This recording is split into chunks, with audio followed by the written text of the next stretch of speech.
বিসমিল্লাহির রহমানির রহিম। ঘুরে ফিরে আমার দেশ, কত সুন্দর বাংলাদেশ। চালতা ফল বিশেষ করে ডাল দিয়ে পাক করে খায়, পড়ে আছে গাছের নিচে।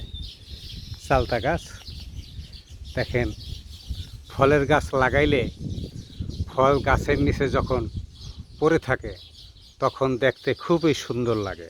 খাওয়ার চাইতে দেখার তৃপ্তিটা বেশি। ওই পাশে আবার একটা হেজল গাছ।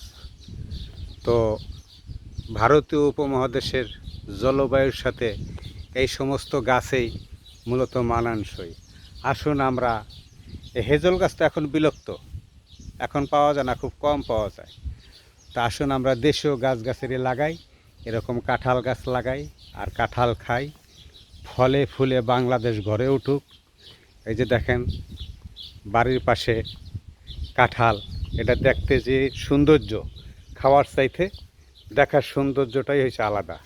তাই আসুন আমরা, পাশে আবার এই যে একটা লেচু গাছ আছে, তা আসুন আমরা দেশীয় গাছ লাগাই এবং দেশ বাঁচাই। জলবায়ু পরিবর্তন, এখানে আবার একটা জাম্বুরা গাছ দেখছেন, ফলের গাছ। এখানে এই যে কামরাঙ্গা, এখানে বড়ই কিনা আছে। আর আমরা কি করি, এগুলি না লাগাইয়া আমরা লাগাচ্ছি মেহগুলি, চামরুল, রেন্ডি, ইকুলিকটি, যা কিনা পরিবেশ দূষণ করে। কাজেই এই পরিবেশটা যে কত সুন্দর, পাখির ডাক, কিচিরমিচির, এগুলি এক জিনিস, আর শহরের কোলাহল আর এক জিনিস।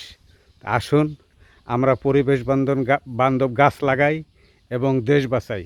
যে যেখানে থাকবেন ভালো থাকবেন এবং আপনার প্রতিবেশীকে ভালো রাখবেন, ভালো থাকবেন এবং প্রতিবেশীকে ভালো রাখবেন।